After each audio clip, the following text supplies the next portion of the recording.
আসসালামু আলাইকুম সম্মানিত ভিউয়ার্স, আপনারা এখন যে ভুঁইটা দেখছেন এই ভুঁইটা আমার আরিফুল ভাইস্তে মানে আসফ আলী ভাইয়ের। হ্যাঁ, এই ভুঁইটা আমাদের কন্ট্যাক্ট দিয়ে দিল 1000 টাকায়, যে আমরা ইয়ং জেনারেশন 10-12 জন আছি, আমরা 1000 টাকায় কন্ট্যাক্ট নিলাম 7 কাটা ভুঁই যে ভেঙে দেবো, আর ওই টাকাতে আমরা পিকনিক করব। কিন্তু আমার আসফ আলী ভাই খুব গরিব মানুষ, খুবই গরিব মানুষ, যে বলছে 1000 টাকা দেবো, বেশি হয়ে যাচ্ছে, থাক আমরা নিজেরাই ভাঙবান। এই দেখেন এই ভুঁই সব পড়ে গেছে, এখন খারাপ হয়েছিল, আমাকে তো না ভাঙিয়ে দেরি করে ফেলেছে, ভুঁই সব পড়ে গেছে।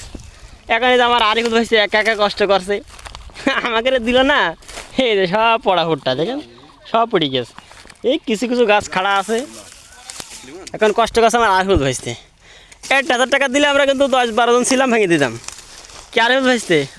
এখন তা কি তুমি একা একা ভুট্টা ভাঙছো? হ্যাঁ, তা ভুট্টা ভাঙা শেষ হয়ে গেছে নাকি এখন আছে? আর তো দেখতেছো মেলাই আছে এখনো। তা 1000 টাকা তোমার আব্বা দিতে পারলো না, একটা কথা হইলো খাও দিনই।